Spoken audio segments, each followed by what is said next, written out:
நாமம் மையப்படுவதாக. மீண்டும் ஒரு முறை உங்களோடு கூட சேர்ந்து இந்த வேதாராய்ச்சி கூட்டத்திலே கலந்து கொள்ளவும் தேவனுடைய சத்தியத்தை கற்றுக் கொடுக்கவும் எனக்கு ஒரு வாய்ப்பை கொடுத்த இந்த சபையில் உள்ள பொறுப்புள்ள சகோதரருக்கு என்னுடைய நன்றியை தெரிவித்துக் கொள்கிறேன். எல்லாரும் சுகமா இருக்கலாம்? சந்தோஷம், சுகம் என்று நான் நம்புகிறேன். மீண்டும் இப்படியாக சபையை குறித்து உபதேசத்தை கற்றுக்கொள்வதற்கு நீங்க ஆர்வமா வந்திருக்கீங்க. நிச்சயமா உங்களுடைய பிரயாசத்துக்கு பலன் உண்டு. நான் அடிக்கடி சிந்திக்கிற மாதிரி பேதுரு புஸ்தகத்துல வாசிக்கிறபடி அவரை அறிகிற அறிவிலே வளருங்கள். ஒருவேளை ஆண்டவர் நம்மளை பற்றி ஒரு கேள்வி கேட்டார்னா நீ என்னவா ஆகணும் விருப்பப்பட்டதுன்னு கேட்டா அவரு நம்மகிட்ட கேட்கிற அந்த அந்த வாஞ்சை என்னவா இருக்கும் அப்படின்னா, இந்த பூமியில இருக்கிற நீங்கள் நானும் அவரை அறிகிற அறிவிலே வளருங்கள். அதை கூட வேற அதுக்கு மேலான ஒரு காரியமும் ஒன்று இருக்கான்னு தான் நான் நினைக்கிறேன். அதனால நீங்க சத்தியத்தை கற்றுக்கொள்ள வந்திருக்கிறேன். நிச்சயமாய் அதுக்கு பதில் தருவாராக. நாம் தொடர்ச்சியாக சபையை பற்றிய உபதேசம், டாக்ட்ரின் ஆஃப் சர்ச் அப்படின்னு சொல்லுவாங்க. ஏன்னா இன்றைக்கு இந்த உபதேசம் கண்டிப்பாக நம்ம தெரிஞ்சிருக்க வேண்டும். சபைன்னு கூட என்னன்னு கூட தெரியாம நிறைய சபைகள் இயங்குது. சபைனா எப்படி, அது எப்படி வந்தது, அங்க என்னெல்லாம் நடக்கும், அங்க என்னென்ன யாரெல்லாம் இருப்பாங்க அப்படின்னு எல்லா காரியங்களும் இன்னைக்கு நிறைய சபையில அந்த உபதேசங்கள் கற்றுக் கொடுப்பதில்லை. ஆனால் நீங்கள் மீண்டும் ஒரு முறை இப்படிப்பட்ட உபதேசத்தை கற்றுக்கொள்வதற்கு எனக்கு ஒரு வாய்ப்பை கொடுத்ததுக்காக நன்றி. போன முறை சபை என்றால் என்ன அப்படின்னு குறித்து பார்த்தோம். இன்னைக்கு இரண்டாவது ஒரு பகுதியாக சபையின் உருவங்கள், ஃபிகர் ஆஃப் த சர்ச் அப்படின்னு சொல்லுவாங்க. வேதத்துல இந்த சபையை, அந்த சத்தியத்தை சொல்வதற்கு வேதத்துல நிறைய உருவங்கள் பயன்படுத்தப்பட்டிருக்கு. இன்னைக்கு நம்ம படிக்கக்கூடிய இந்த வேதாராய்ச்சி கூட்டத்துல ஒரு 6 விதமான பாடத்தை நம்ம படிக்க போறோம். சபையின் உருவங்கள் அப்படின்னு பார்க்கும்பொழுது சபை என்பது ஒரு சரீரம் அப்படிங்கிற ஒரு கருத்தை நம்ம படிக்க போறோம். சபை என்பது ஒரு மணமகள், சபை என்பது ஒரு கட்டிடம், சபை என்பது ஒரு ஆசாரியத்துவம், சபை என்பது ஒரு மந்தை, சபை என்பது அந்த கொடி என்கிற ஒரு 6 விதமான உருவங்களை குறித்து நம்ம படிக்க போறோம். சரி, இயேசு கிறிஸ்து உங்களுக்கு தெரியும், மத்தேயு 16:8 பேதுருவை பார்த்து சொன்னார், இந்த கல்லின் மேல் சபையை கட்டுவேன். இந்த கல் என்று சொல்வது பேதுரு. பேதுரு என்ற பேருக்கான அர்த்தம் ராக் அப்படிம்பாங்க. ராக் அப்படின்னா பாறை. பேதுருவை பார்த்து சொல்ற, பேதுருவை உன் மூலமாக இந்த உலகத்துல சபை கட்டப்படும். அது பின்னாட்களே அப்போஸ்தலர் 2ஆம் அதிகாரத்துக்கு பின்பு பரிசுத்த ஆவியானவர் இந்த பூமிக்கு வந்த பிறகு பேதுரு மூலமாக முதலாக சுவிசேஷம் அறிவிக்கப்பட்டு இந்த பூமியிலே சபை ஸ்தாபிக்கப்பட்டது. அதுக்கான தீர்க்க தரிசன வசனம் தான் இந்த மத்தேயு 16:8. அப்ப அவர் சொல்ற ஒரு நோக்கம் என்ன அப்படின்னா, நான் என் சபையை கட்டுவேன் என்று கூறியது அவருடைய உள்ளூர் சபையை கூடிய லோக்கல் அசம்பிளியை சொல்லல, மாறாக உலகளவிய சபை, யூனிவர்சல் சர்ச் அப்படிம்பாங்க. ஏற்கனவே போனதுல பார்த்தா 2 சபை இருக்கிறது. ஒண்ணு உள்ளூர் சபை, இன்னொன்னு உலகளவிய சபை. இந்த உலகத்துல எல்லாரும் சேர்ந்து தேவன் ஒரே சபையாக பார்ப்பது உலகளவிய சபை. அந்த சபையை தான், மொத்த எண்ணிக்கையை தான் இங்கே தீர்க்க தரிசனமாய் மத்தியில சொல்லப்பட்டது. அப்போ சபை ஒரு உயிருள்ள அமைப்பாக விளக்குவதற்கு வேதத்தில் பல உருவங்கள்னா என்னது, மெட்டாபோர் அப்படின்னு கேள்விப்பட்டிருப்பீங்க. அதாவது ஒரு கருத்தை, ஒரு சத்தியத்தை சொல்வதற்கு சில உயிருள்ள பொருட்களையோ இல்ல உயிரற்ற பொருட்களையோ பயன்படுத்துவது உருவங்கள். சிங்கத்தை போல, சிங்கத்தை போல கெர்ச்சித்தான், கல் நெஞ்சை போல அப்படின்னு சொல்லுவாங்களா. அப்ப இதெல்லாம் உருவங்கள். ஒரு பொருளையோ ஒரு உயிரினங்களோ வச்சு அதுக்கு ஒரு கருத்தை சொல்வதற்கு பயன்படுத்தக்கூடிய அந்த பெயர் தான் உருவங்கள் என்று சொல்லுவாங்க. இப்ப வேதத்திலையும் இப்ப நம்ம பார்க்கிற சபைக்கு பல உருவங்கள் சொல்லப்பட்டிருக்கு. அந்த உருவங்கள் தான் என்னன்னு நம்ம பார்க்க போறோம். சரி, முதல்ல சபை என்பது ஒரு சரீரம். சபை என்பது ஒரு சரீரம், பாடி அப்படின்னு சொல்லுவாங்க. இப்ப இதை குறித்து நம்ம வாசிக்கும் பொழுது சரீரம் சபையின் ஒற்றுமை. ஒற்றுமை உங்களுக்கு தெரியும், எல்லா உறுப்பெல்லாம் சேர்ந்துதான் ஒரு சரீரம். அதான் நம்ம வாசிக்கிறோம். ஒற்றுமையும் உலகளவிய ஒரு தன்மையும் விளக்குவதற்கு ஒரு உருவம் சரீரம் என்ற வார்த்தையாகும். அப்போ சபை என்பது ஒரு சரீரம். இது ஒரு ஒற்றுமையை குறிக்கிறது. உலகளவத்துல இது ஒன்றாக இணைக்கக்கூடிய ஒரு சரீரமாக இதை நமக்கு வெளிப்படுத்துகிறது. அப்போ இந்த சரீரத்து மீது தலை அதிகாரம் கொண்டு அதுக்கு வழிகாட்டுவது போல, உங்களுக்கு தெரியும், இந்த உடம்புக்கு எது மெயினான பார்ட், ஒரு சரீரத்துக்கு, ஒரு பாடிக்கு மெயினான பகுதி என்னது? தலை. தலை இல்லாட்டா நம்ம சொல்லுவோம் என்ஜான் உடம்புக்கு தலையே பிரதானம். ஒரு பழமொழியில என்ஜான் உடம்பு தான், இதுக்கு மெயினா இருக்கிறது தலை அப்படின்னு சொல்லுவாங்க. அப்ப அந்த தலை தான் எல்லாத்தையும் வழிகாட்டும். இந்த உடம்புக்கு எல்லாமே வழிகாட்டுது தலை. அப்ப கிறிஸ்து சபையின் தலைவராக தான் தலையாக இருந்து அதன் மீது அதிகாரம் கொண்டு அதற்கு வழிகாட்டுகிறார். இன்றைக்கு சபைக்கு யாரு தலை? கிறிஸ்து தான். நம்ம அவருடைய பாடி. மத்த நம்ம எல்லாரும் சரீரம், அவர் யாரு? தலை. அப்படிதான் வேதம் சொல்லுகிறது. நீங்க இந்த கொலோசியர்ல ஒரு வசனத்தை கூட வாசிங்களேன். கொலோசியர் 1:18 வாசிங்க. கொலோசியர் 1:18. தலையாக இருந்து, அது ஸ்பெல்லிங் மிஸ்டேக் இருக்கு, பாத்துக்காங்க. கொலோசியர் 1:18.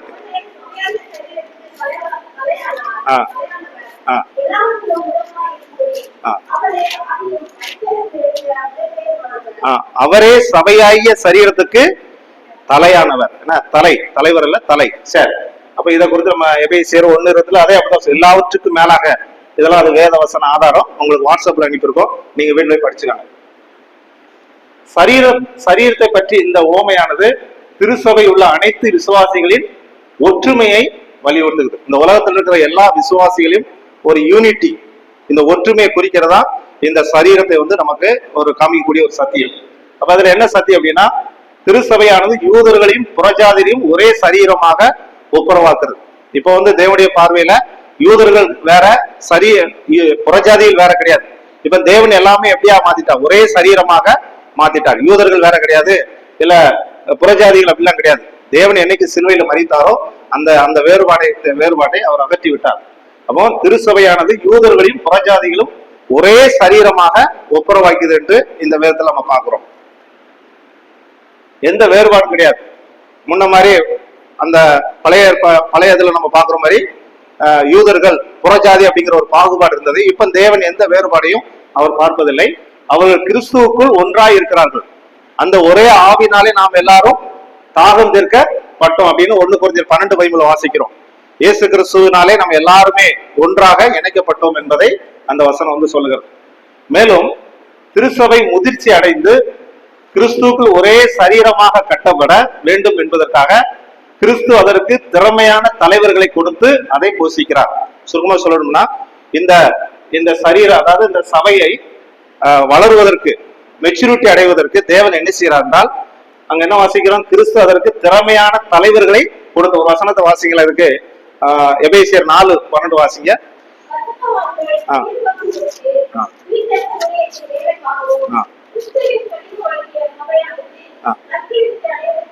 போதும். இங்க என்ன வாசிக்கிறோம்?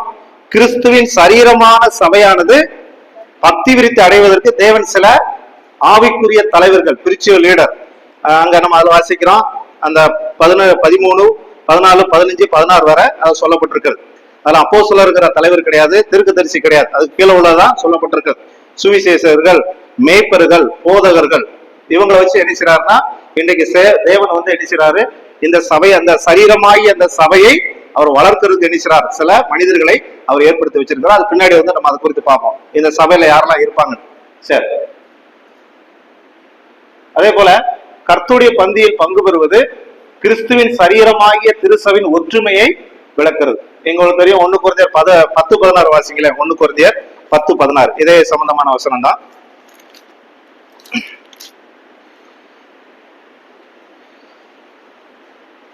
10:16, 17 வாசிச்சு.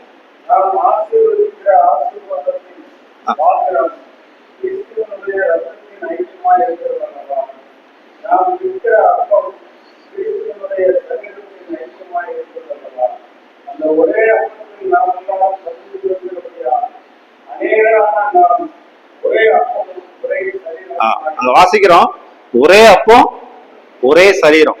நமக்குள்ள தனித்தனி சரீரம் இருந்தாலும், ஆனா தேவனுடைய பார்வையில நம்ம எல்லாரும் யாரு? ஒரே அப்பம் ஒரே சரீரம். இது எதை குறிக்க அப்படின்னா, இதுவும் ஒரு ஐக்கியத்தை அங்க வாசிக்கிறோம், ஒரு ஒற்றுமை.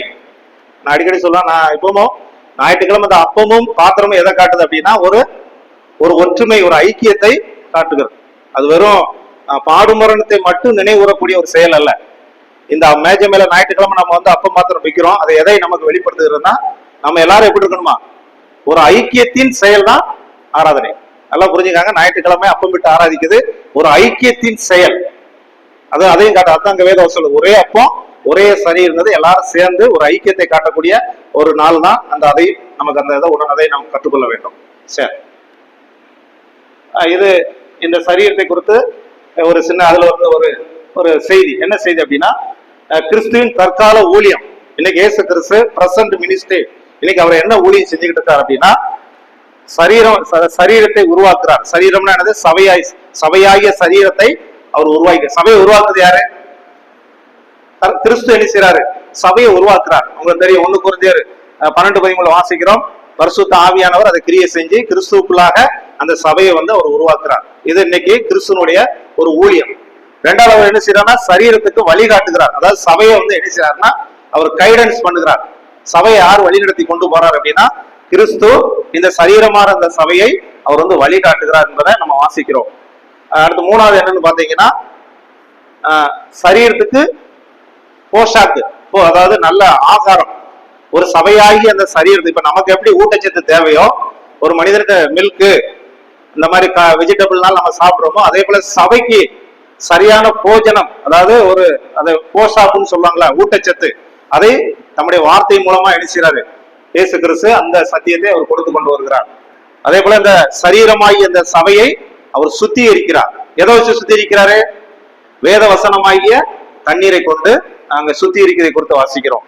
சரீரத்துக்கு என்ன செய்யறாருன்னா வரங்களை கொடுக்கிறார். இந்த சபைக்கு என்ன செய்யறாருன்னா வரங்களை கொடுத்து ஒவ்வொருவருக்கும் ஒரு வரத்தை கொடுத்து இந்த சபை வளர்க்கிறார். இது இந்த நாட்கள்ல கிறிஸ்து செய்யக்கூடிய ஒரு ஊழியம் தான் இந்த விஷயம். சரி, அடுத்து வந்துருவோம். அடுத்து சபை என்பது ஒரு மணவாட்டி. உங்களுக்கு தெரியும், சபை என்பது ஒரு மணவாட்டி. மணவாளன் யாரு? கர்த்தராகிய இயேசு கிறிஸ்து. சரி, கிறிஸ்துவின் மணவாட்டியாகிய திருசபை சித்திரம் எபேசியர் 5:23 நம்ம வாசிக்கிறோம். வாசிக்கலாம். எபேசியர் 5:23 அங்கே ஒரு வார்த்தை சொல்லப்பட்டிருக்கிறது.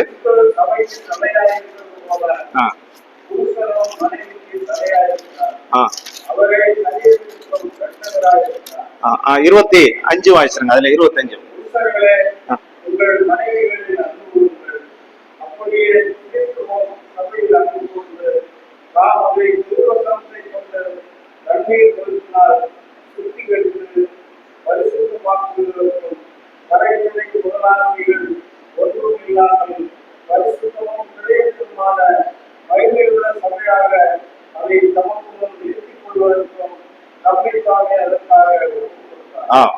இங்கே இந்த எபேசியர் 5ஆம் அதிகாரத்துல இன்னும் நிறைய இடங்கள்ல சொல்லப்பட்டிருக்கிறது. சபை என்பது ஒரு மணவாட்டி. அப்போ நீங்க வசிக்கிறோம். இது எதை குறிக்கும் அப்படின்னா திருமணத்தில் உள்ள கணவன் மனைவி உறவை கிறிஸ்துவுக்கும் அவருடைய மணவாட்டியாகிய திருசபைக்கும் ஒப்பிடு ஒரு ஓமை. எப்படி கணவன் மனைவி ஒரு அன்பாக ஒரு ஐக்கியத்தை குறிக்கிறதோ, அதே போல இங்கு இந்த சபையானது ஒரு மணவாட்டிக்கு ஒரு உருவமாக வேதத்திலே இந்த எபேசியர் 5ஆம் அதிகாரத்துல நமக்கு பயன்படுத்தப்பட்டிருக்கு. அப்ப இதுல சொல்லக்கூடிய சத்தியம் என்ன அப்படின்னா திருசபை மீதான கிறிஸ்துவின் அன்பை குறிக்கிறது. இந்த மணவாட்டி மணவாளன் அப்படின்னு சொல்லும்போது உங்களுக்கு தெரியும், 2 பேருக்கு என்ன இருக்கும்? இடையில ஒரு அன்பு இருக்கும். அதே போல கிறிஸ்து இந்த சபையின் மேல் இருக்கிற அந்த அன்பை குறிக்கிறதா இந்த மணவாட்டியினுடைய அந்த சத்தியம். உங்களுக்கு தெரியும் 5:2 என்ன சொல்றாரு? 5:2 நம்ம வாசிக்கிறோம்.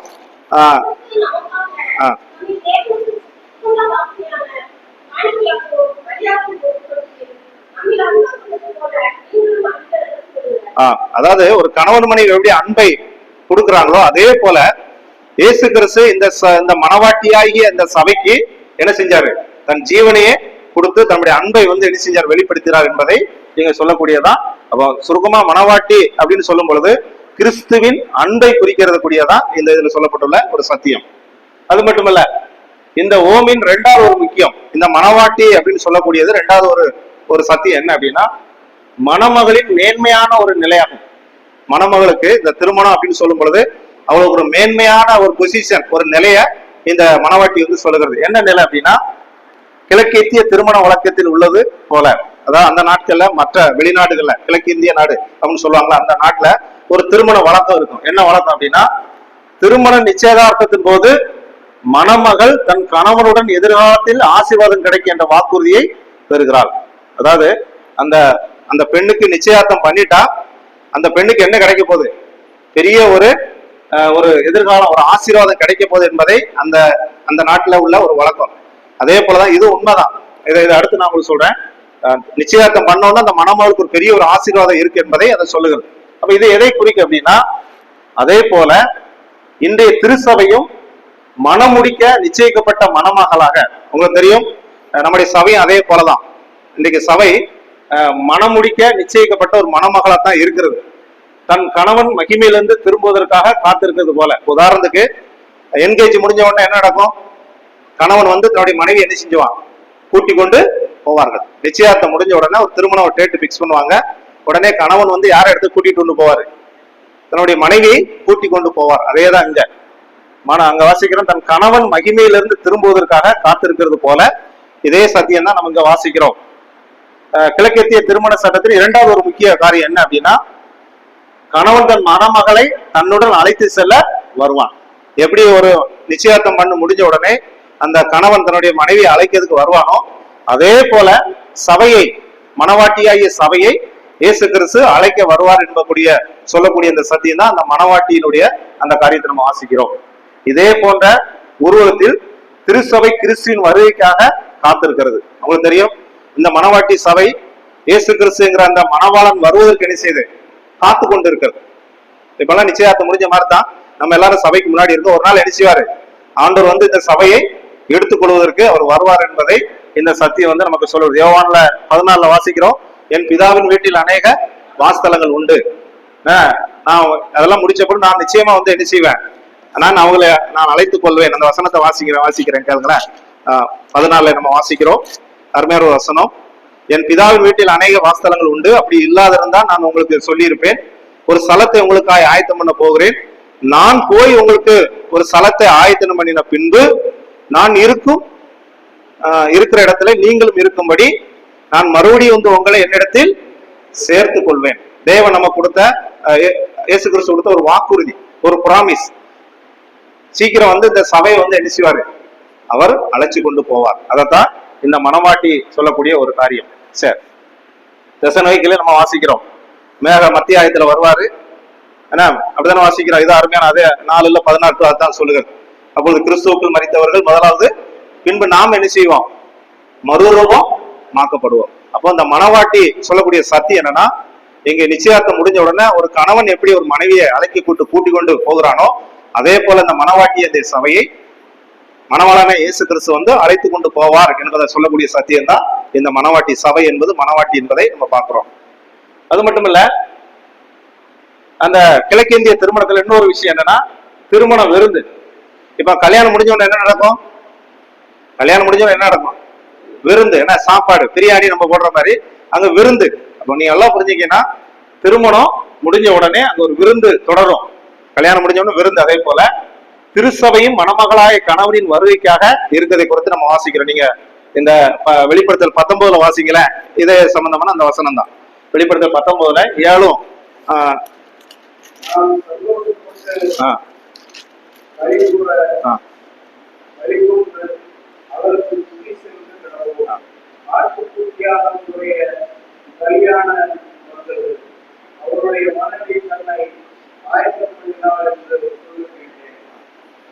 சரி, இதே அதேதான். அதாவது ஆட்டுக்குட்டியானுடைய கல்யாணம் வந்தது, மணமகன் மணவாட்டிய மணமகள் வந்து அழைச்சு கொண்டு போய் திருமணம் நடக்கும். எங்க நடக்கும்? இப்ப இதே சுருக்கமா சொல்லணும்னா, பரலோகத்துல திருமணம் அப்படிதான் வாசிக்கிறோம். கீழே வந்து என்னது? 1000 வருட அரசாட்சியில விருந்து அங்க வாசிக்கிறோம். மற்றும் அதனை தொடர்ந்து வரும் 1000 வருட அரசாட்சியின் மகிமைக்காக காத்திருக்கிறது.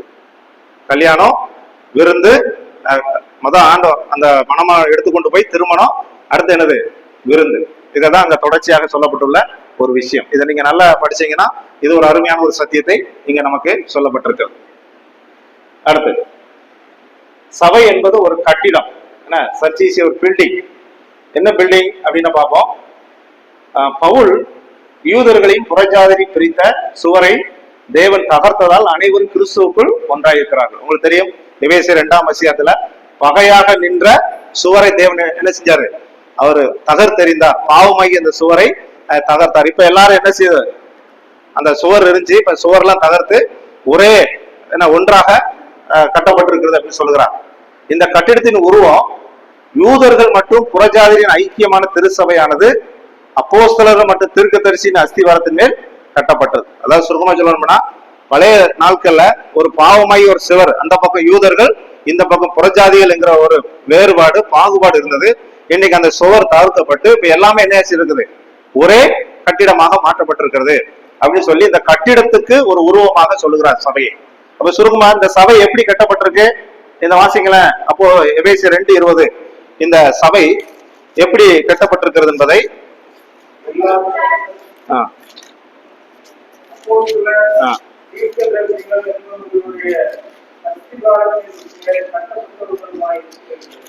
இந்த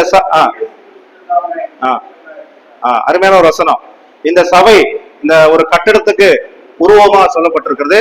இந்த சபை எப்படி கட்டப்பட்டிருக்கு? அப்படி அப்போஸ்தலர்கள் தீர்க்கதரிசனுடைய அஸ்திபாரத்தின் மேல், அப்படின்னா சுருக்கமா என்னன்னா அப்போஸ்தலர்கள் அவங்களுடைய உபதேசத்தின் அடிப்படையில கட்டப்பட்டிருக்கு. புரியுதா உங்களுக்கு? இப்போ இதுல இருக்கலாம் யாருடைய உபதேசம்?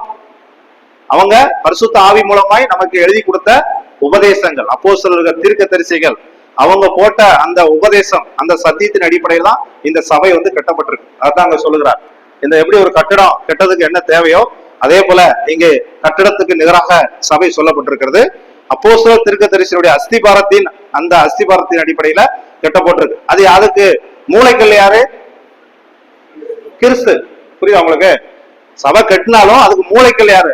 கார்னர் ஸ்டோன் யாரு அப்படின்னா கிறிஸ்து என்பதை இங்க வாசிக்கிறோம். அதுக்கு நிறைய வேதவசனம் உங்களுக்கு ஆதாரம் இருக்கிறது. கட்டிடத்தின் உருவகத்தில் கிறிஸ்து மூளைக்கல்லாக இருக்கிறார். அவர் தான் அந்த அடிப்படை. ஒரு பில்டிங் எடுத்தீங்கன்னா அதுக்கு கீழே ஃபண்டமெண்டல் மாதிரி அவர் தான் மூளைக்கல்லா இருக்கிறார் என்பதை எபேசியர் 2:20 நம்ம வாசிக்கிறோம். கொரிந்தியர் 3 வரும், அவரை இல்லாமல் எந்த ஒரு கல்லும் கிடையாது, அவரே மூளைக்கல் என்று சொல்லப்பட்டிருக்கிறது. கிறிஸ்துவும் ஒரு கட்டிடமும், அதாவது திருசபையும் ஒன்றாக பொருத்தப்படுகிறது. இந்த கட்டிடத்தை எப்படி கொஞ்சம் கொஞ்சமா ஒரு செங்கல் வச்சு கட்டி ஒரு சபையாக உருவாகிறதோ அதே போல தேவன் இன்றைக்கு சபை என்ன செய்யறாருன்னா ஒவ்வொரு செங்கல் மாதிரி சபை விசுவாசிகளை அவர் கெட்டி கொண்டு வருகிறார் என்பதை சொல்லக்கூடிய ஒரு சத்தியம். அதோட சேர்ந்ததான் கிறிஸ்துவ தமது சிறு சபையை கட்டும் பணியை வலியுறுத்துகிறது. உங்களுக்கு தெரியும் இந்த சபை இன்னைக்கு அவர் கெட்டி கொண்டு இருக்கிறார். சுருக்கமா சொல்லணும்னா சபையில ஒவ்வொரு விசுவாசியா கிறிஸ்து என்ன செய்யறாரு? சபையில யார் சேர்க்கிறா? சபையில ஒரு விசுவாசியை சேர்க்கிறது யாரு? ரட்சிக்கப்படுவதை கர்த்தர் அனுதினமும் சபையிலே சேர்த்து கொண்டார் அப்படின்னு அப்போஸ்தலர் 2:47 நினைக்கிறோம். அப்போ ஒரு விசுவாசியை யார் அந்த செங்கல் மாதிரி சேர்க்கிறா அப்படின்னா கிறிஸ்து அந்த பணியை இன்னைக்கு செய்கிறார். இது அவருடைய ஊழியம். ஒரு விசுவாசிய ஆவியான ஒரு கிரியை செய்கிறார். கிறிஸ்து 3 பேருமே அதுல கிரியை செய்வாங்க. பிதா, குமாரன், பரிசுத்தாவி. இந்த 3 பேருமே கிரியை செய்து சபையில வந்து எண்ணிச்சாங்க. ஒவ்வொரு ஆளாவாக ஒரு செங்கலை போல எண்ணிச்சாங்க அவர் சேர்த்து கொண்டு இருக்கிறார். ஒரு கட்டிடம் கட்டப்படும் போது வளர்வது போல திருச்சபையும் உயிருள்ள உயிரினம் போல. ஏன்னா ஒரு சபை ஒருவேளை இந்த கட்டிடத்துக்கு உயிர் இல்லை, ஆனா சபைக்கு ஒப்பிடத்தான் சொல்லுகிறார். அதே போல உயிருள்ள உயிரினை போல புதிய விசுவாசிகள் கட்டிடத்துல நினைச்சாங்க சேர்த்துக்கொள்ளே வருகிறாங்க. முதல் 5 பேர் இருப்பாங்க, ஒரு 10 பேர் இருப்பாங்க, அடுத்து என்ன செய்வாங்க 50 பேர் வருவாங்க. அப்படியே கொஞ்சம் கொஞ்சமா நினைச்சாரு இந்த சபையை அவர் கட்டி கொண்டு வருகிறார் என்பதை சபை என்பது ஒரு கட்டிடத்துக்கு ஒரு உருவமாக அங்க என்ன செய்து பயன்படுத்தப்பட்டிருக்கு. அதை கூட சொல்லுவாங்க, கடைசி ஒரு செங்க என்னைக்கு வைக்கிறாரோ அன்னைக்கு ஆண்டவர் வருவார் அப்படின்னு கூட சொல்லுவாங்க. சரி, அடுத்து சபை என்பது ஒரு ஆசாரியத்துவம். என்ன சபை என்பது ஒரு ஆசாரியத்துவம். அப்போ உங்களுக்கு இதனுடைய உருவை நீங்க படிச்சிருப்பீங்க. இந்த உருவத்தை இணைக்கிறார் யாரு? இது பேதுருல நம்ம வாசிக்கிறோம். ஒரு கட்டிடத்தையும் ஒரு ஆசாரியத்துவத்தையும் குறித்து நீங்கள் ஜீவனுள்ள கற்களை போல பரிசுத்த ஆசாரியராக ஆவிக்குரிய வீடாக கட்டப்பட்டு வருகிறீர்கள் அப்படின்னு பேதுரு 2:5 நம்ம வாசிக்கிறோம். அதாவது இன்னைக்கு அவருக்கு ஒரு ஆசாரியரை போல, நீங்க அந்த வசனத்தை கீழே வாசிச்சீங்கன்னா யாத்திராகமம் 19:5-6 தேவன் இஸ்ரவேல் ஜனங்களை மொத்தமாக ஆசாரியர்களின் ராஜ்யம் அப்படின்னு சொல்லுவார். ஏன்னா அவங்களுக்குள்ளதான் அந்த ஆரோன் அந்த அவங்களுடைய குடும்பம் அந்த ராஜ்யம் இருந்தது. லேவி கோத்திரம் இருந்தது. லேவி கோத்திரத்துல மட்டும்தான் இந்த அந்த கூடாரத்துல இந்த ஆசாரியத்துவம் வந்து அவங்க செய்ய முடியும். இதெல்லாம் அவங்களுக்கு தெரியும். ஆனால் சபையில் ஒவ்வொரு விசுவாசியும் ஆசாரியர். இப்ப எல்லாருமே நம்ம எல்லாரும் தேவனுடைய பார்வையில யாரு? நமக்குன்னு ஒரு ஸ்பெஷல் ஆசாரியர்கள் கிடையாது. எல்லாருமே யாரு தேவனுடைய பார்வையில? ஆசாரியர்கள். நீங்களும் ஆசாரியர்கள், நானும் ஆசாரியர்கள். அப்பதான் வேதம் சொல்லுகிறது. சபையில் ஒவ்வொரு விசுவாசியும், இன்னைக்கு நிறைய சபையில் இதெல்லாம் சொல்ல மாட்டாங்க. இங்க இருக்கிற நீங்க ஒவ்வொருவரும் நம்ம ஆசாரியர்கள். அந்த ஆசாரிய வாயில இருந்து என்ன வருகிறது? ஆவிக்கேற்ற பலிகள். நான் அடிக்கடி சொல்லுவேன், ஞாயிற்றுக்கிழமை நம்ம அப்பப்போ பாத்திரத்துக்கும் நம்முடைய வாயில இருந்து என்ன வருகிறது? ஆவிக்கேற்ற பலிகள். முன்ன மாதிரி ஆடு மாடுகள் நம்ம பலியிடல, ஆனா நம்முடைய உள்ளத்துல இருந்து என்ன பலிகள் வருகிறது? உதடுகளின் கனியாகிய சோத்திர பலிகள். அப்ப இந்த உள்ளத்திலிருந்து இந்த உதடுகளின் வழியாக ஆவிக்கேற்ற பலிகள் நம்ம செலுத்துறோம். சுருக்கமா சொல்லணும்னா ஸ்பிரிச்சுவல் சர்வீஸ், ஆவிக்குரிய ஊழியம் நம்ம அதை செய்யறோம். மிருக பலிகளுக்கு பதிலாக ஆவிக்குரிய பலிகளை செலுத்தும் நோக்கத்திற்காக விசுவாசிகளும் ஆசாரியர்களாக இருக்கிறார் என்று பேதுரு குறிப்பிடுகிறார். இப்ப பேதுரு சொல்லுகிறாரு, புதிய ஏற்பாட்டு சத்தியத்தின்படி நாம் எல்லாரும் ஆசாரியர்களாக இருக்கிறோம். எல்லாருமே ஆண்டவர் இயேசு கிறிஸ்துவை ஏற்றுக்கொண்ட எல்லாருமே ஆசாரிகள். நமக்குன்னு ஒரு பெரிய பிரதான ஆசாரியர்லாம் இப்ப யாரும் சொல்லுவாங்க அவர் தான் பெரிய ஆளா, அப்படிலாம் கிடையாது. எல்லாருமே யாரு? ஆசாரியர் என்று வேதம் சொல்லுகிறது. புதிய ஏற்பாட்டு ஆசாரியத்துவத்தின் தனித்துவம் 2:9 வாசிக்கிறோம். உங்களுக்கு தெரியும் 2:9 அடிக்கடி நீங்க வாசிருப்பீங்க. அங்க நம்ம எல்லாரும் அந்த வசனத்தை வாசிக்கல. 2:9 பேதுருல அருமையான ஒரு வசனம்.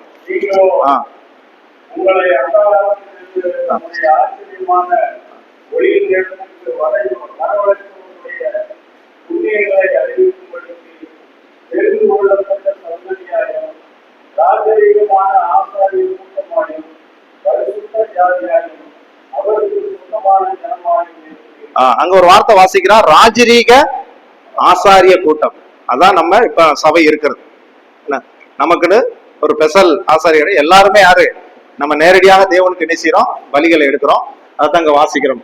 சபை காலத்து விசுவாசிகள் ராஜாக்களாகவும் ஆசாரியர்களாகும். நம்ம ராஜாக்களும் ஆசாரியருமாய் மாற்றினர் என்று வெளிப்படுத்தல 1:6 என்ன செய்யறோம்? நம்ம வாசிக்கிறோம். அப்போ புதிய ஏற்பாட்டு சத்தியத்தின்படி விசுவாசிகள் எல்லாருமே ஒரு ஆசாரிகள் என்பதை சொல்லக்கூடிய ஒரு சத்தியம். முழு சபையும் ஒரு ஆசாரித்துவமாக செயல்படுகிறது. இங்க இருக்கிற எல்லாருமே ஒரு ஆசாரியர்களாய் நம்ம செயல்படுகிறோம். ஆனால் இஸ்ரவேலில் லேவி வம்சத்துக்கு மட்டும் சிறப்பு. பழைய ஏற்பாட்டுல அவங்களுக்கு லேவி கோத்திரத்தை உள்ளவங்க மட்டும்தான் என்ன செய்யணும்? அந்த வேலையை செய்யணும். அவங்கதான் உள்ள அந்த கூடாரத்துக்குள்ள ஆசாரிப்பு கூடத்துல சென்று அந்த பலிய அந்த இதெல்லாம் செய்யணும். ஆனா நமக்கு அப்படி அல்ல. நமக்கு தேவன் அந்த சட்டத்தை அங்கே மாத்திட்டார். திருச்சபை காலத்து விசுவாசிகள் அனைவரும் திருச்சபையின் பிரதான ஆசாரியனாகிய கிறிஸ்துவின் மூலமாக தேவனை அணுகும் உரிமை பெற்றிருக்கிறார்கள். உங்களுக்கு தெரியும், பழைய ஏற்பாட்டுல லேவி ராமத்துல அவங்க ஏதாவது இஸ்ரவேல் ஜனங்கள் பாவத்துக்காக பலியிட போகணும்னா அவங்க யார்கிட்ட போய் கொடுக்கணும்? அந்த ஆசாரிட்ட போய் கொடுக்கணும். அவர் தான் அதை கொண்டு உள்ள போய் சில காரியங்களை செய்வார். நேரடியா அந்த அவங்க உள்ள போய் செய்ய முடியாது. ஆனா இன்னைக்கு அப்படி கிடையாது. நாம் ஆசாரியரை இருக்கிறனாலே நாம் நேரடியாக என்ன செய்யறோம்?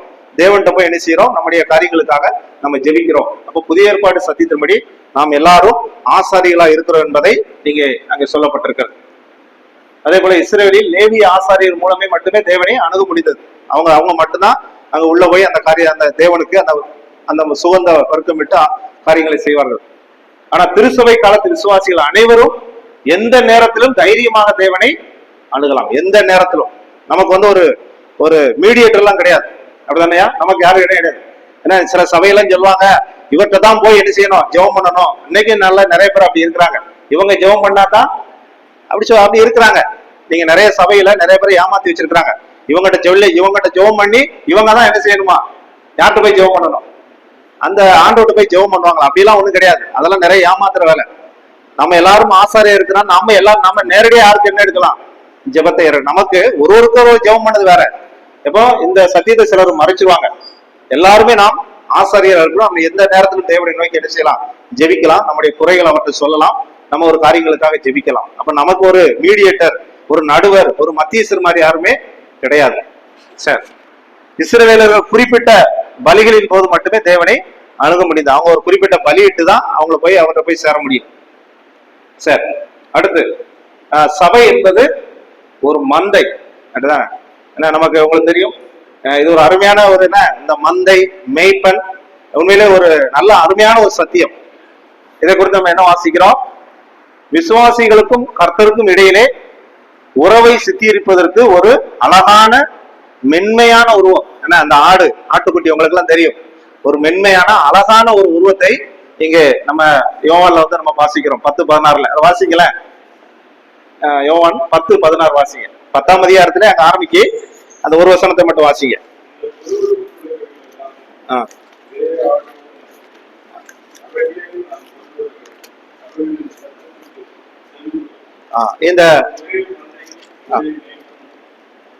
இங்கே இந்த 10ஆம் அதிகாரத்துல மேய்ப்பன் ஆடுகள் அந்த ஓமையை குறித்து நம்ம என்ன செய்யறோம்? நம்ம வாசிக்கிறோம்.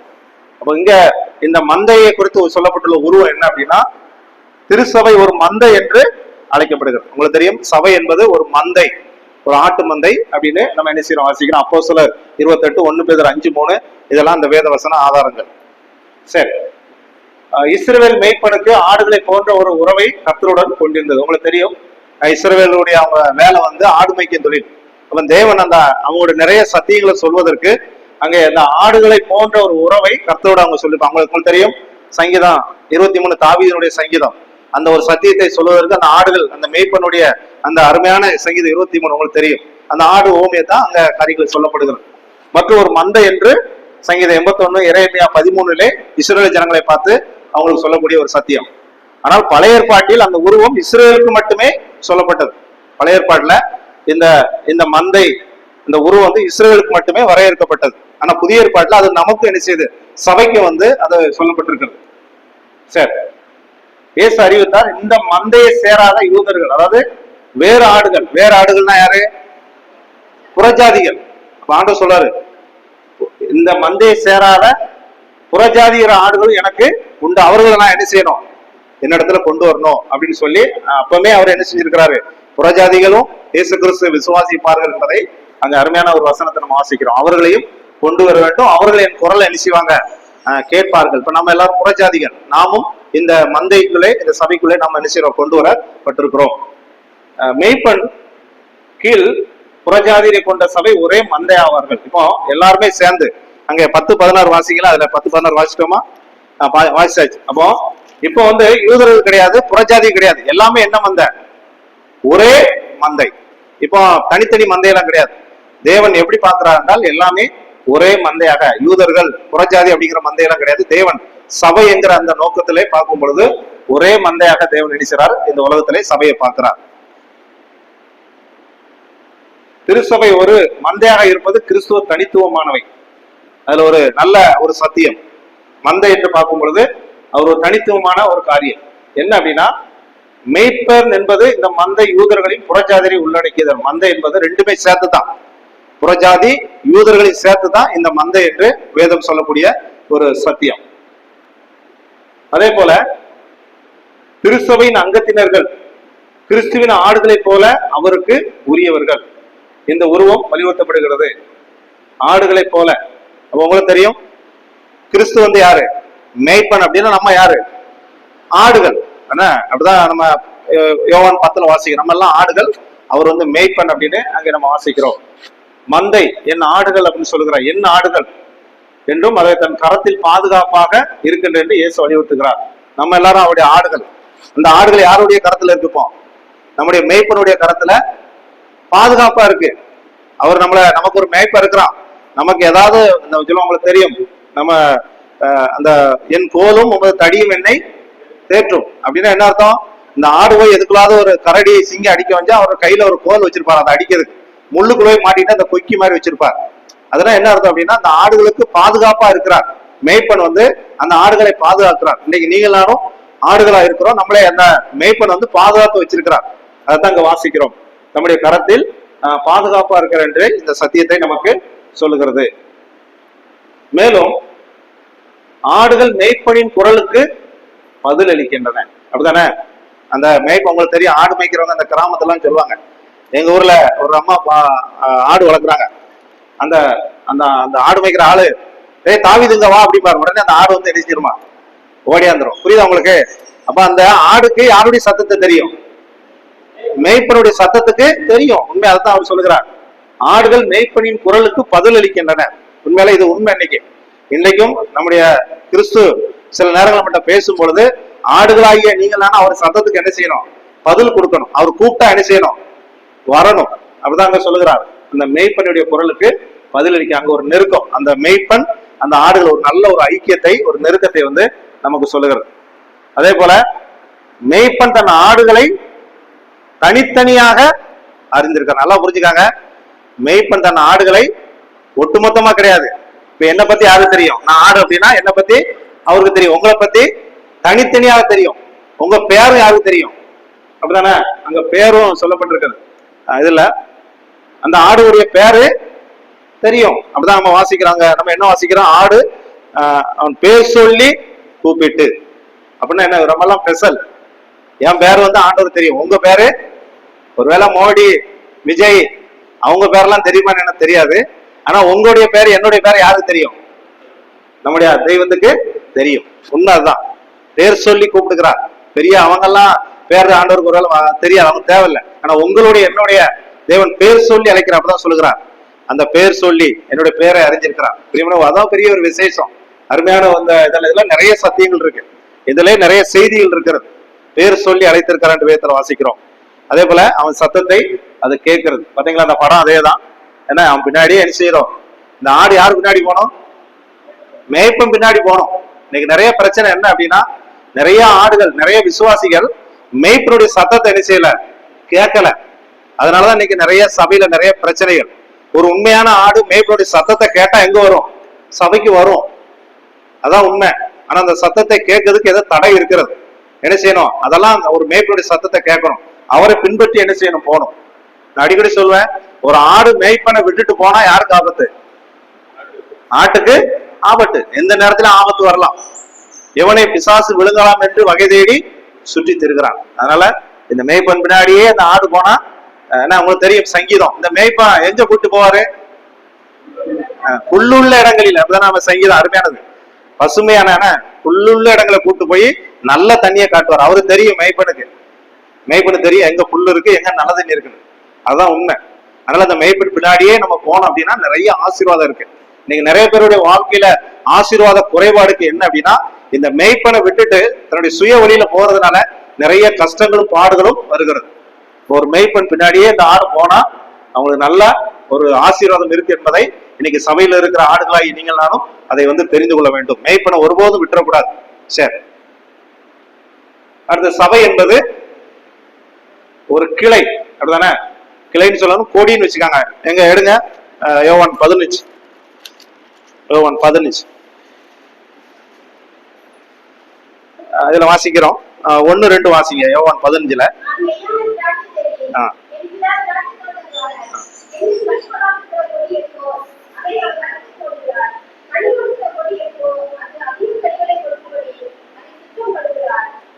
சரி, எங்க அந்த படத்தை பாருங்க. இப்ப இது எது, அந்த தண்டு மாதிரி இருக்கிறது பெரிய தண்டு, அது என்னது, ஏசு கிறிஸ்து. அதுல இருந்து வரக்கூடியது என்னது, ஒரு கொடி, ஒரு பிரான்ச், என்ன ஒரு கிளைன்னு வச்சுக்காங்க. அதோட இணைஞ்சிருக்கிறதுனால என்ன கிடைக்கும், புரியுது உங்களுக்கு? உங்களுக்கு அந்த தண்டு, அந்த பெரிய தண்டு, உங்களுக்கு தண்டு இலை நீங்க படிச்சிருப்பீங்க. அப்ப அந்த கொடி எதுல போய் இணைஞ்சிருக்கு, அந்த தண்டுல இணைஞ்சிருந்தா தான் இது என்ன கிடைக்கும், அந்த அப்ப இது புரிஞ்சுக்க. ஏன்னா இது எனக்கு நிறைய நாள் தெரியாது, எது தண்டு எது கொடின்னு தெரியாது. அதுக்காக தான் உங்களை இந்த படம் போட்டு காமிச்சிருக்கு. ஜீசஸ் கிரைஸ்ட் திராட்சை செடி, இந்த இந்த கொடி போய் என்ன செஞ்சிருக்குது, அதுல போய் இணைஞ்சிருக்கணும். இதைதான் இந்த படத்தை பார்த்துக்காங்க. இதை பார்த்தா தான் அடுத்து உங்களுக்கு புரியும். சரி, அப்போ யோவான் 15 திருச்சபை விசுவாசிகள் தம்முடன் கொண்டிருக்கும் நெருங்கிய உறவு நல்லா புரிஞ்சுக்காங்க.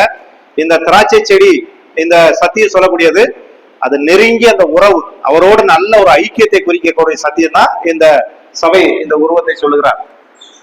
ஒரு திராட்சை கொடியுடன் தொடர்புடைய கிளைகளில் ஒன்றாக இயேசு கிறிஸ்து விவரிக்கிறார். ஒரு திராட்சை செடி கொடி, இத ஓமியத்தான் இங்க சொல்றாரு. என்ன சொல்றாரு, இயேசு உண்மையான திராட்சை செடியா இருக்கிறார். அவர் தானே திராட்சை செடி.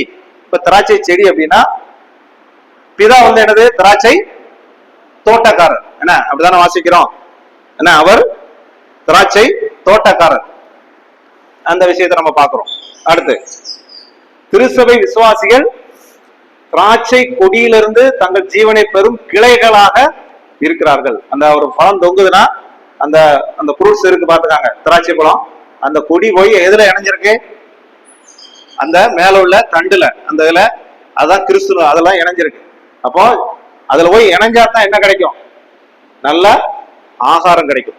இது அருமையான ஒரு சத்தியம். அதான் அவருக்குள் திருச்சபை விசுவாசிகள் திராட்சை கொடியிலிருந்து தங்கள் ஜீவனை பெறும் கிளைகளாக இருக்கிறார்கள், ஏனெனில் அவருக்குள் இருக்கிறார்கள். அப்ப சுருக்கமா சொல்லணும்னா, அந்த கொடியும் அந்த தண்டு அதோட இணைஞ்சிருந்தா தான் என்ன கொடுக்கும், அதிகமான கனி கிடைக்கும். சுருக்கமா சொல்லணும்னா, இன்னைக்கு நிறைய பேருடைய வாழ்க்கையில கனி கொடுக்காததுக்கு காரணம் என்ன அப்படின்னா, அந்த கொடி, அந்த கிளை பிராஞ்ச் அதோட என்ன செய்யல, அது இணைஞ்சிருக்கல, ஒரு நல்ல ஐக்கியம் இல்லை. அந்த ஐக்கியத்துல ஏதோ ஒண்ணு இருக்கிறது, அதனால கனி கொடுக்க முடியவில்லை. கிளைகள் திராட்சை கொடியுடன் இணைந்திருப்பது மூலம் தங்கள் உயிர் தரும் ஊட்டச்சத்தை பெறுகின்றன. உங்களுக்கு தெரியும், அந்த திராட்சை ஃப்ரூட்ஸ் அந்த கொடி அந்த தண்டுல போய் இணைஞ்சிருந்தா தான் என்ன கிடைக்கும், அதுக்கு என்ன கிடைக்கும், நல்ல ஆகாரம் ஊட்டச்சத்து கிடைக்கும். இல்லாம கிடைக்குமா, கிடைக்காது. நல்லா பாத்துக்காங்க, இல்லைன்னா கிடைக்காது. இதேதான் நம்முடைய வாழ்க்கையிலும். நம்ம எப்போதுமே கிறிஸ்துவோடு இணைஞ்சிருந்தா தான் என்ன கிடைக்கும்? நல்ல ஆசீர்வாதம் கிடைக்கும். நல்ல ஒரு தேவனுக்கு கனி கொடுதிலே நீங்க நிறைய விஷயங்களை சொல்றார். கனி கொடுக்கும்படி, அதிக கனி, மிகுந்த கனி. அப்ப ஒரு கேள்வி கேட்கிறேன், பரலோகத்துல எதன் அடிப்படையில் நமக்கு பரிசு கொடுப்பார்? எதன் அடிப்படையில பரிசு கொடுப்பார்? யார் அதிகமா கனி கொடுக்குறாங்களோ அதை பேஸ் பண்ணி தான் அங்க பரலோகத்துல கிடைக்கும். எல்லாத்துக்கும் வந்து ஒட்டுமொத்தமாலாம் வந்து அங்க ரிவார்டு கிடைக்காது. இந்த பூமியில அதிகமா இந்த இதுக்கு இந்த சத்தியம் சொல்வதை காரணமே அதிகமா என்ன செய்யணும்? கனி கொடுக்கணும். அதிகமாய் தேவனுக்கு யாரு கனிகளை கொடுக்குறாங்களோ அவங்களுக்கு தான் பரலோகத்துல அதிகமான பரிசுகளை வந்து பெறுவாங்க. சும்மா கனி கொடுக்காதவங்களை வந்து பரிசு வந்து அங்க எதிர்பார்ப்பது சாத்தியம் இல்லாத காரியம். அதனால தேவனுக்கு கனி கொடுக்க வேண்டும், அதான் சொல்லக்கூடிய ஒரு சத்தியம். அது மட்டுமல்ல, இந்த உறவானது திருசபை காலத்து விசுவாசிகள் கிறிஸ்துவுடன் கொண்டிருக்கும் ஐக்கியத்தை விவரிக்கிறது. நல்லா புரிஞ்சுக்காங்க. இந்த திராட்சை, அந்த கொடி, அந்த பழம், அந்த ஒட்டி இருக்கிறத எதை சொல்லக்கூடிய சத்தியம்னா, அந்த திராட்சை ஃப்ரூட்ஸ் வந்து எப்போதும் அந்த தண்டோட சேர்ந்து இருக்குது போல ஒரு விசுவாசி எப்போதுமே யாரோட சேர்ந்து இருக்கணும்? கிறிஸ்துவோடு நல்ல ஒரு ஐக்கியம் வச்சிருக்கணும். இங்கதான் இன்னைக்கு சபையில பிரச்சனை. ஏன் பிரச்சனை அப்படின்னா, இன்னைக்கு நிறைய விசுவாசிகள் கிறிஸ்துவுக்கும் அவங்களுக்கு என்ன இல்லை? ஒரு நல்ல ஒரு ஐக்கிய உறவு இல்லை. அந்த ஐக்கிய உறவு எப்படி வச்சுக்கலாம்? வேதம் வாசிக்கணும், ஜெபிக்கணும், சபையோடு சேர்ந்து என்ன செய்யணும்? நல்ல ஒரு ஐக்கிய உறவை வச்சுக்கிட்டா ஒரு நல்ல கனி கொடுக்குற ஒரு அனுபவம் வரும். அப்போ நல்லா புரிஞ்சுக்காங்க, இது வந்து நல்ல ஒரு ஐக்கியத்தை குறிக்கிறது. அந்த தண்டும் அந்த கொடியும் வந்து நல்ல இணைஞ்சிருந்தா தான் அங்க கனிகள் எதிர்பார்க்க முடியும். பிரிஞ்சிருந்தா நிச்சயமா கனி கிடைக்காது. ஒரு ஐக்கியத்தை குறிக்கிறது. திருசபை கிறிஸ்துவின் அறிவுரை என்னவெனில், நிலைத்திருங்கள். அப்படிதான் வாசிக்க, நீங்கள் எண்ணிலே நிலைத்திருங்க. அந்த நிலைத்திருங்கிற அந்த வார்த்தைக்கு என்ன மீனிங் அப்படின்னா, மெனோ அப்படின்பாங்க கிரேக்கத்துல. அதாவது தங்கி இருக்கணும், அதோட தொடர்ந்து இருக்கணும், அதாவது தொடர்ந்து தொடர்ச்சியா இருக்கணும். கொஞ்ச நாள் இருந்துட்டு மறுபடியும் அப்படிலாம் கிடையாது. அந்த நிலைத்திருங்கிற அந்த வார்த்தைக்கு மீனிங் என்ன அப்படின்னா, தொடர்ச்சியாக அந்த தண்டுல நிலைச்சு இருந்தா தான் என்ன கிடைக்கும்? கனி கிடைக்கும். இதேதான் நமக்கும். ஒரு விசுவாசி கிறிஸ்துவோடு எப்போது இணைஞ்சிருந்தா தான் என்ன கிடைக்கும்? அதோடைய ஆசீர்வாதத்தை பெற்றுக்கொள்ள முடியும். ஒரு அந்த ஃப்ரூட்ஸ் எப்படி அந்த வரக்கூடிய அந்த ஊட்டச்சத்து தொடர்ச்சியா நிலைச்சிருந்தா தான் அதோடைய கனி நல்லா கிடைக்குது போல, ஒரு கிறிஸ்தவர்கள் எப்போதும் கிறிஸ்துவோட ஐக்கியமா இருந்தா தான் அது ஆசீர்வாதத்தை வந்து பெறும் என்பதை இந்த வசனம் வந்து நமக்கு சொல்லுகிறது. அதே போல கிறிஸ்துவின் நிலைத்திருப்பது என்பது கிறிஸ்துவை விசுவாசிப்பதற்கு சமமாகும். ரெண்டும் ஒண்ணுதான். நான் ஆண்டவருக்குள்ள நிலைச்சிருக்கிறேன் அப்படின்னு சொல்வது இன்னைக்கு இதுவும் பிரச்சனை தான். மனுஷகுமாரன் வரும்போது விசுவாசத்தை காண்பாரோ? ஒரு நல்ல விசுவாசி எப்பவுமே விசுவாசத்துல நிலைத்திருக்கணும் அப்படின்னா அவரோட ஒட்டி இருக்கணும். இன்னைக்கு நிறைய பேருடைய வாழ்க்கையில பின்வாங்கி போது காரணம் என்ன அப்படின்னா, இதே போல அந்த கிறிஸ்துவுக்கும் அவங்களுக்கு ஒரு உறவு இல்லை, ஒரு ஐக்கியம் இல்லை, ஒரு இடைவெளி உண்டாகுது. இதனால ஆண்டவர் விட்டு என்ன செய்றாங்க? பின்வாங்கி போயிறார்கள். அதே போல நிலைத்திருக்கு இந்த உறவானது விசுவாசத்தில் கணத்தில் தொடங்கி விசுவாசிக்கு நடக்கும் போது தொடருது. அதாவது நடக்கணும். அந்த வசனத்தை நீங்க ஒரு வசனத்தை வாசிக்கல, 15:7, யோவான் 15:7.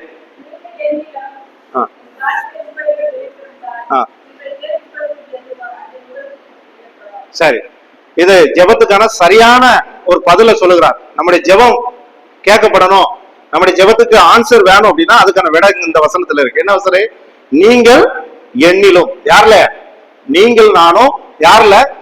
கிறிஸ்துவோடு அவர்ல நிலைச்சிருந்து, அதாவது நிலைச்சிருந்து தொடர்ச்சியாக இருந்து என் வார்த்தைகள் உங்களில் நிலைத்திருந்தால், அதாவது சுருக்கமா சொல்லணும்னா நம்ம ஆண்டவரோட நல்ல ஐக்கியம் வச்சு அந்த வார்த்தைக்கு கீழ்ப்படிஞ்சு அதன்படி வாழ்ந்து ஆண்டோடு போய் ஜெபம் பண்ணா அந்த ஜெபத்தை ஆண்டவர் என்ன செய்வாரு?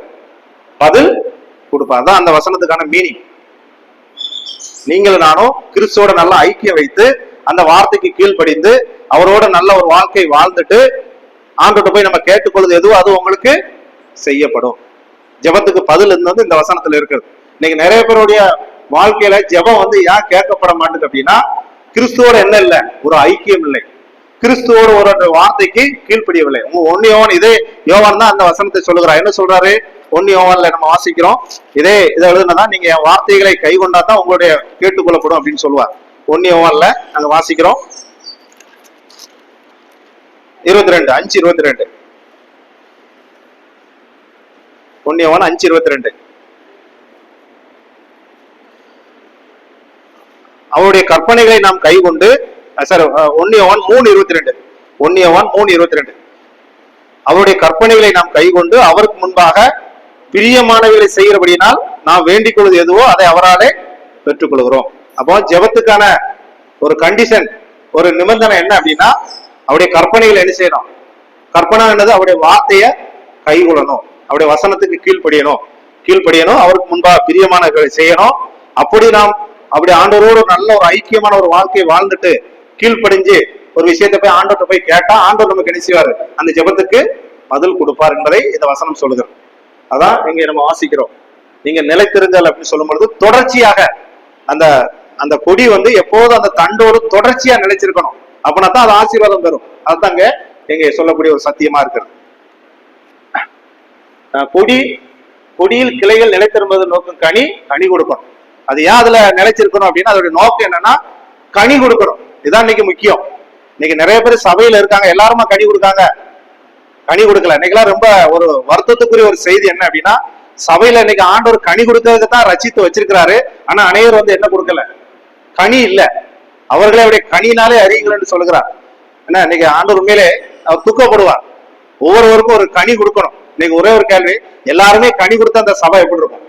ரொம்ப அருமையா இருக்கும். ஆனா இன்னைக்கு ஒவ்வொருவரும் கனி கொடுக்கக்கூடிய அந்த இது இல்ல. ஏதோ ஞாயிற்றுக்கிழமை வாரம் அதோட முடிச்சு, அவ்வளவுதான்.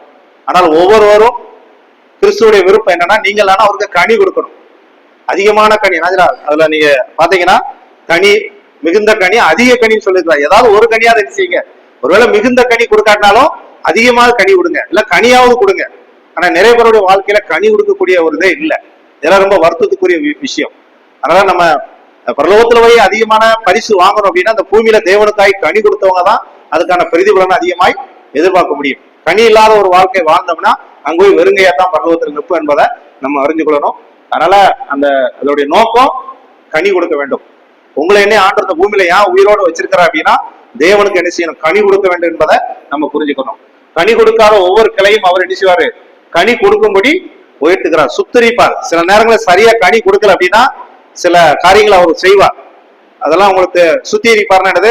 சில காரியங்களை அவர் கிரியை செய்வார். சில காரியங்களை சுத்திகரிப்புனா என்னது? கவாத்தி பண்ற மாதிரி ஆண்டவர் சில காரியங்களை பாடுகளை அனுப்புவார், சில சோதனைகளை அனுப்புவார். அப்படி கொடுத்து சில நேரங்களை கனி கொடுக்க வைப்பார். அதனால கனி கொடுக்கிறதுக்கு சில விஷயங்களை ஆண்டவர் கிரியை செய்வார். நம்மளும் என்ன செய்யணும்? கனி கொடுக்கணும். கிறிஸ்துவோட நிலைத்திருப்பவர்கள் கனி கொடுப்பார்கள். கனி யார் கொடுப்பாங்க? கிறிஸ்துவோடு யார் நிலைத்திருக்கவும் தான் கனி கொடுப்பாங்க. கிறிஸ்துவோடு சேர்ந்திருக்கவும் தான் கனி கொடுப்பாங்க. எல்லாரும் கனி கொடுக்க மாட்டாங்க. நீங்க நிறைய பேர் ஏன் கனி கொடுக்கல அப்படின்னா கிறிஸ்துவோடு நிலைத்திருக்கல, கிறிஸ்துவோட ஒரு ஐக்கியம் இல்லை, அதனால கனி கொடுக்கல. அதான் உண்மை. அங்க அப்பதான் வாசிக்கிறோம். கனி கொடுக்கும் செயல்முறையை மேம்படுத்துவதற்கு கிளைகள் கொடுக்கும், அதிக கனிகளை கொடுக்கும்படி சுத்திரிக்கின்றன. அந்த கவாத்து பண்ண உங்களுக்கு தெரியும், ஒரு மரம் வளர்னா அந்த சைட்ல வெட்டி விடுறதை போல சில நேரங்கள் சுத்தம் செய்வாங்க. அதை தேவையில்லாத பகுதியெல்லாம் அதை எடுத்து விடுவாங்க. அதனால சில நேரங்கள் நம்ம சரியா கனி கொடுக்கலன்னா கிறிஸ்து இந்த மாதிரி காரியத்தை சில விஷயங்களை செய்வார். கனி கொடுக்கறதுக்கு அடிச்சுவார், சில காரியங்களை நமக்கு அனுமதிப்பார். சரி, கடைசியாக திராட்சை செடியின் உருவம் திருச்சபையின் அங்கத்தினருக்கும் கிறிஸ்துவுக்கும் இடையிலான இன்றியமையாத ஒரு உறவை விளக்குறது. ஒரு நல்ல ஒரு இது இந்த யோவான் 10 இந்த கனியும் ஒரு அருமையான ஒரு சத்தியம். அதனால நம்ம இந்த படத்தில் உள்ளது போல கனி கொடுக்கணும். தேவன் எதிர்பார்க்கிறார். ஆண்டவர் உங்களுக்கு தெரியும், வரந்து போல ஒரு மரத்தை பார்க்கிறாரு, என்ன இல்லை அங்க நம்ம கேட்கிறான், இதை வெட்டி என்ன செய்யட்டும்? தூர எரியட்டுமா இருக்கு. அப்ப ஆண்டவர் என்ன சொல்றாரு? இந்த ஒரு வருஷமாவது இருக்கட்டும், அடுத்த வருஷம் ஏதாவது என்ன செய்யும்? கனி கொடுக்கும் அப்படிங்கிறார். இஸ்ரவேல் ஜனங்கள் சொல்ற அந்த காரியம் இன்னைக்கும் நம்ம ஆண்டவர் நம்ம தான் எதிர்பார்க்கிறார். என் பிள்ளைகள் எப்படியாவது கனி கொடுக்க வேண்டும். அதெல்லாம் கனி கொடுப்போம். வாழ்ற அந்த ஒரு வாழ்க்கை கிறிஸ்துவுக்காக ஏதாவது ஒரு கனி. நமக்கு ஆண்டவர் நிறைய வரங்களை கொடுத்திருக்கிறார். அது ஆண்டவருக்கு, இந்த சபைக்கு நம்ம கனி கொடுக்க வேண்டும் என்பதை தேவன் நமக்கு கூடிய சத்தியமா இருக்கிறது. அதனால இந்த 6 உருவங்களை நம்ம மனதில் வைத்து நம்ம என்ன செய்வோம்? மறுநாட்களை இந்த சபைக்கும் கனி கொடுக்கிறவர்களாய் காணப்படுவதற்கு தேவன் நமக்கு உதவி செய்வாராக. ஆமே. சரி, ஜெபித்து இந்த கூட்டத்தை நாம் நிறைவு செய்வோம்.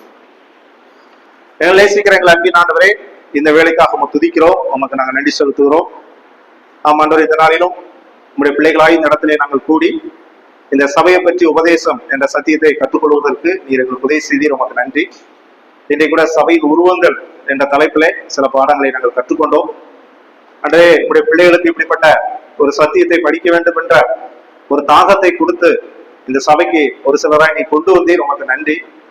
அன்றே இந்த நாட்களிலே உங்களுடைய அந்த மரியாதை போல இல்லை எடுபடாத ஒரு பங்கை இப்படி சமூகத்திலே நாங்கள் இருந்து உங்களுடைய வேத வசனத்தை வாசிப்பதற்கு சிந்திப்பதற்கு நம்முடைய பிள்ளைகள் கொடுத்த நேரத்துக்காக உங்களுக்கு நன்றி செலுத்துகிறோம். தொடர்ந்து இந்த சபையை நீர் ஆசீர்வதியும்.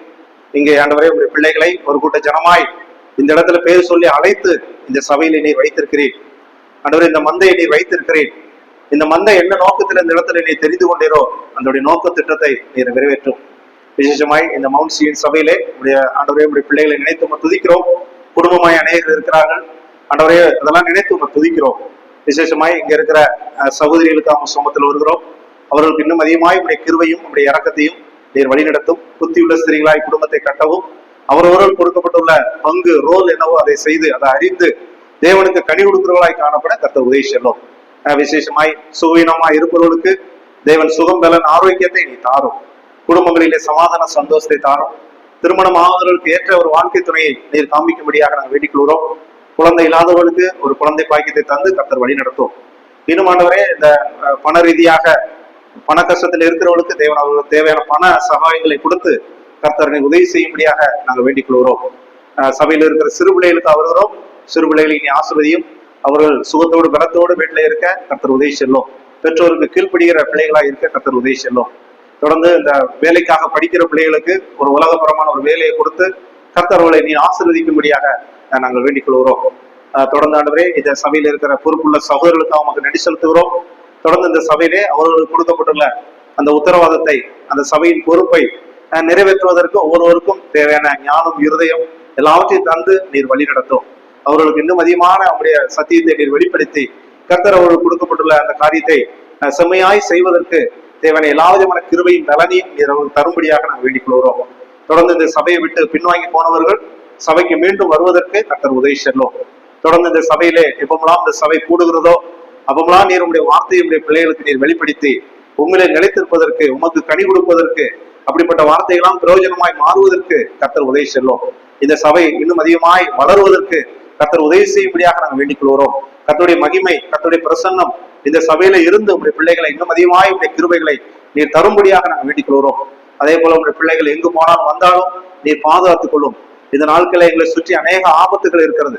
ஆனால் இம்மட்டும் நீர் எங்களை பாதுகாக்கிறேன். ஆடுகளை தன்னுடைய மேய்ப்பன் பாதுகாக்கிறதை போல எங்களை இம்மட்டுமா நீ பாதுகாக்கிறதுக்கு அவங்களுக்கு நன்றி செலுத்துகிறோம். உங்களுடைய பிள்ளைகள் உங்களுடைய வருகை வரைக்கும் இந்த பூமியிலே சுகத்தோடு பலத்தோடு இருந்து கர்த்தருக்கு கனி கொடுக்கிற ஒரு வாழ்க்கையை ஆண்டவரே உடைய பிள்ளைகளுக்கு நீர் கொடுக்கும்படியாக நாங்கள் வேண்டிக் கொள்கிறோம். தொடர்ந்து இந்த வேதாராய்ச்சி கூட்டத்தில் கலந்து கொண்ட ஒவ்வொருவரையும் கர்த்தர் ஆசீர்வதியும். உங்களுடைய கிருபை ஓடு இருக்கட்டும். தொடர்ந்து நீர் எங்களை வழி நடத்தும். இந்த ஜெபத்தை கர்த்தரும் ரட்சகரும் மீட்பருமாய் இருக்கிற கர்த்தரா இயேசு கிறிஸ்து மூலமாய் பிதாவாய் தேவன் உமக்கே நாங்கள் ஏறெடுக்கிறோம். எங்கள் ஜீவனுள்ள நல்ல பிதாவே, ஆமென். என் ஆத்மாவே கர்த்தரை ஸ்தோத்திரி, என் முழு உள்ளமே அவருடைய பரிசுத்த நாமத்தை ஸ்தோத்திரி. என் ஆத்மாவே கர்த்தரை ஸ்தோத்திரி, அவர் செய்த சகல உபகாரங்களையும் மறவாதே. ஆமென்.